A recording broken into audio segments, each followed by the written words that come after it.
Olá, amigos e seguidores aqui do canal Juliana Bertolozzi, tudo bem com vocês? Espero que sim, espero que tenham tido um ótimo fim de semana. Hoje, segunda-feira, 26 de abril de 2021. O assunto do vídeo hoje, infelizmente, é um pouco triste. A Associação Brasileira de Bares e Restaurantes do Estado de São Paulo, a Abracel, divulgou os dados referentes ao fechamento definitivo de bares e restaurantes na cidade de São Paulo e no estado de São Paulo desde o início da pandemia, março de 2020. 12 mil bares e restaurantes fecharam definitivamente na cidade de São Paulo e 50 mil estabelecimentos semelhantes fecharam definitivamente no estado de São Paulo. Segundo a Abracel, o fechamento desses estabelecimentos é definitivo. Em todo o setor, das 250 mil empresas, 50 mil deixaram de existir durante a pandemia. São números exorbitantes, não? Só que eles não param por aí, não.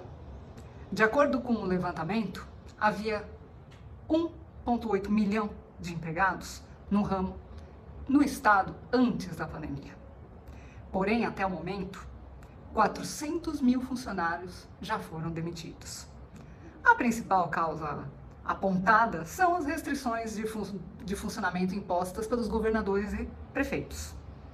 Afinal, em meio ao surto da Covid-19 no Brasil,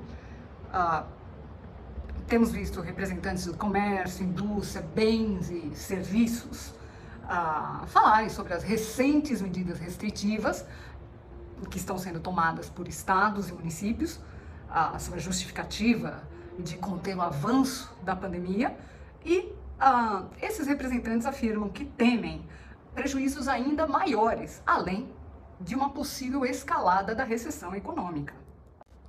De acordo com os empreendedores, o cenário atual deve continuar favorecendo o fechamento de mais empresas no Brasil, levando em consideração diversos setores que já estão há vários e vários meses com baixo faturamento, com excessivas dificuldades para honrar seus compromissos, muitos já firmados, além dos próprios custos operacionais.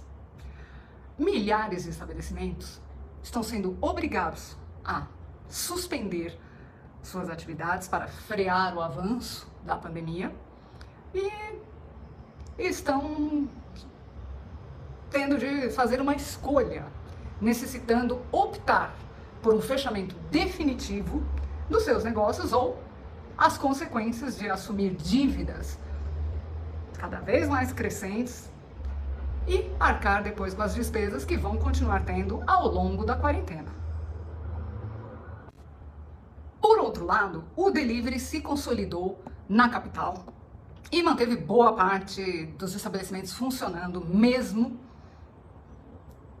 aqueles que estavam de portas fechadas. Entre março e dezembro do ano passado, 2020, o número de novos restaurantes cadastrados em aplicativos de entrega, como o iFood, por exemplo, cresceu 78% no estado de São Paulo.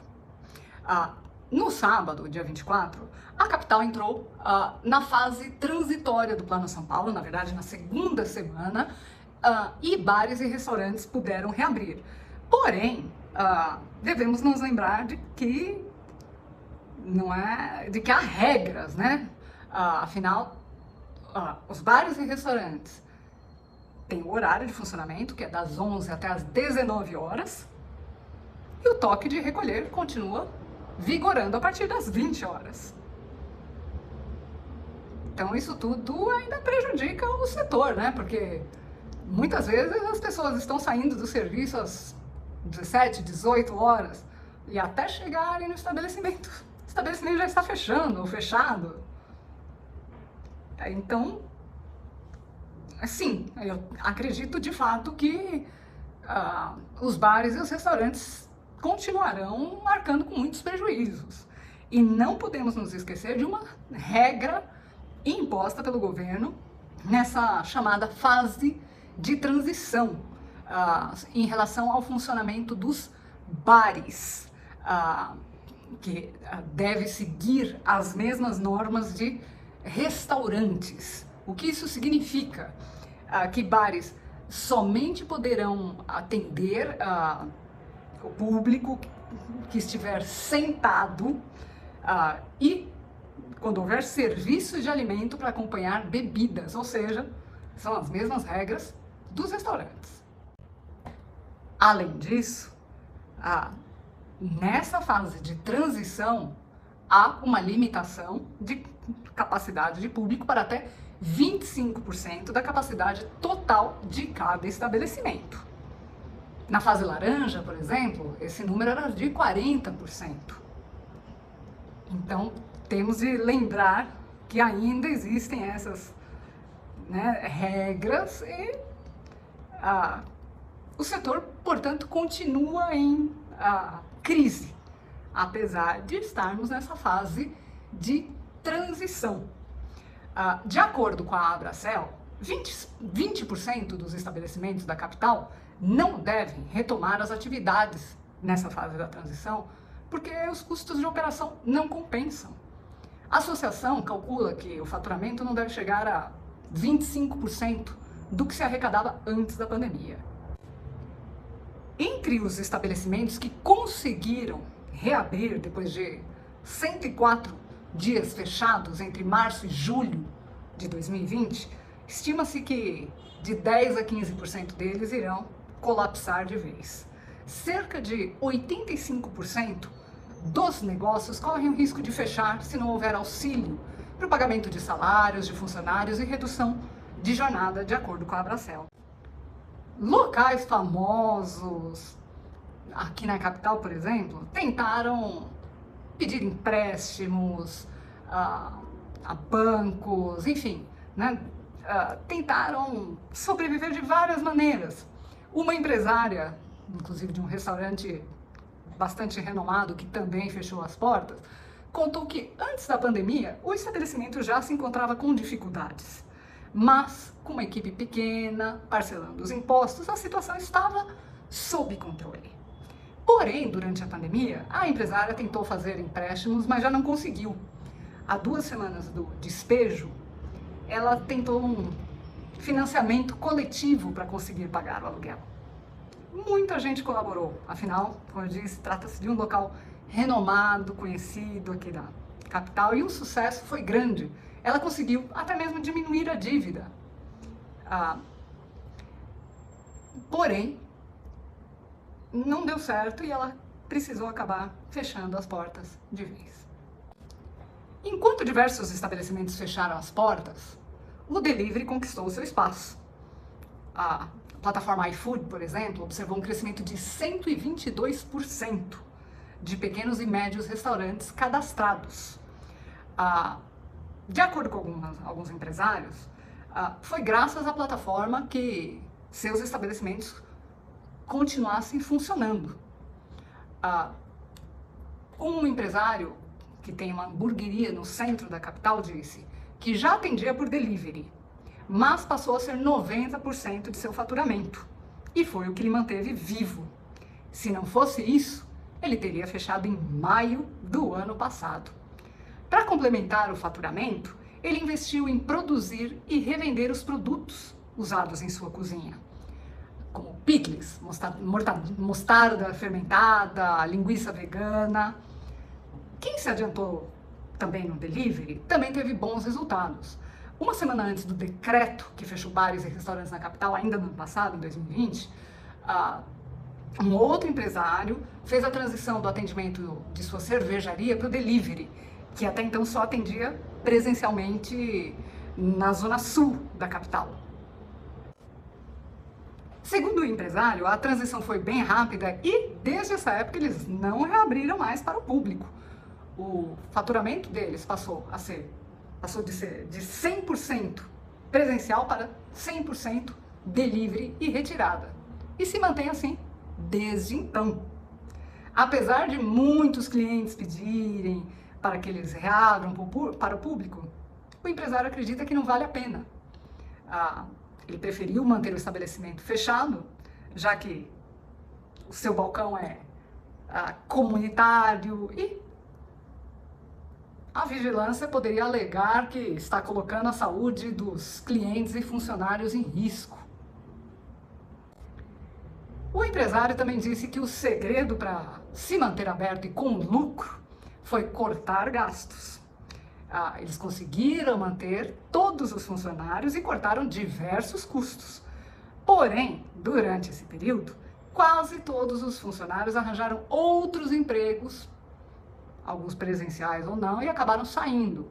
Eles só mantiveram 1, 2 funcionárias da época de quando o local ainda estava aberto. Mas eles foram fazendo ajustes operacionais, entrando em outras plataformas de delivery e se adaptando e mudando a logística.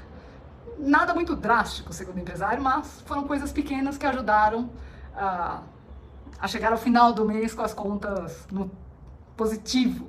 E apesar de o faturamento hoje ser de 60% em relação ao da época em que o estabelecimento estava aberto, já que os custos caíram, eles estão conseguindo operar até que com certo lucro, diz o empresário. Notou-se também uma mudança de comportamento de consumo no delivery entre os paulistanos. Entre março e dezembro do ano passado, a cidade apresentou um crescimento nos pedidos durante o café da manhã, por exemplo, sendo 120% em dias de semana, um dado muito superior aos fins de semana, que registrou um aumento de 107% de pedidos no período, ainda de acordo com o iFood. Essa tendência foi sentida por diversos empresários, alguns deles passaram a oferecer brunch, a mistura de café da manhã com almoço, né, uma palavra em inglês, né? Alguns dizem que isso ajudou muito, um deles inclusive disse que as vendas aumentaram em até 65% pelo iFood, depois que eles começaram a oferecer brunch, e que é responsável por 10% desse faturamento. Antes disso, eles só tinham outras opções de lanches, mas eles perceberam que o público procurava, na verdade, outras opções. Então eles resolveram aproveitar os recheios já existentes dos lanches e transformaram em sanduíches e outras opções, e também aproveitaram para incluir outras porções, enfim, tentar diversificar para agradar e atender mais pessoas. A tendência desse crescimento também apareceu nos itens que fazem parte do café da manhã do paulistano. Pedidos de pães registraram um crescimento de 496%, assim como bolos, tortas, doces e outras sobremesas, que tiveram um aumento de 155% nos pedidos, de acordo com os dados da plataforma. Lembremos também, pessoal, que um dos fatores responsáveis por essa mudança foi o fato de que durante essa fase, principalmente essa fase mais restritiva que tivemos agora, até as padarias fecharam. Então nós não podíamos ir até a padaria comprar o pão para comer em casa. Nós estávamos dependendo do delivery, como eu falei aqui diversas vezes em diversos vídeos. Então isso contribuiu com certeza absoluta para essa mudança que estamos vendo aqui, que foi hoje narrada, né, levantada aí pela Abracel, né? Muitos empresários mantiveram os negócios funcionando durante a pandemia graças a essas adaptações e passaram a oferecer, além, por exemplo, não só do café da manhã, outros negócios como sorveteria artesanal, com opções veganas, restaurantes de comida saudável, porque as pessoas estão passando mais tempo em casa.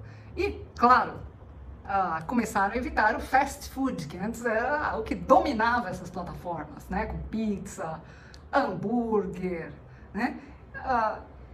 E essas pessoas em casa muitas vezes não tinham tempo de cozinhar porque estavam trabalhando. Então, começaram a surgir as opções de alimentos mais saudáveis, orgânicos, veganos, que não sejam ultraprocessados. A ideia é que seja uma comida prática, saudável e gostosa, mas sem o apelo de dieta. Os empresários que fizeram essa mudança acreditam que essa seja uma tendência promissora e continue e prevaleça, né, após essa pandemia acabar, após voltarmos a uma normalidade, né? Esperemos que sim, né? Então, pessoal, é isso. Essa é a notícia. É triste saber que um número tão grande de estabelecimentos fechou definitivamente, tanta gente desempregada. Enfim, é mais uma das consequências das políticas do lockdown, as medidas restritivas, como já sabíamos, mas ver e ouvir os números é bastante impactante. Pessoal, logo, qualquer momento trago mais notícias, lembrando, antes de finalizar, a CPI da Covid vai ser instalada amanhã, terça-feira, 27 de abril, e neste momento é que serão escolhidos oficialmente presidente, vice-presidente e relator dessa comissão. Tá? Então, voltaremos com mais notícias a qualquer momento, pessoal. Um abraço, obrigado pela audiência, pela presença, até a próxima!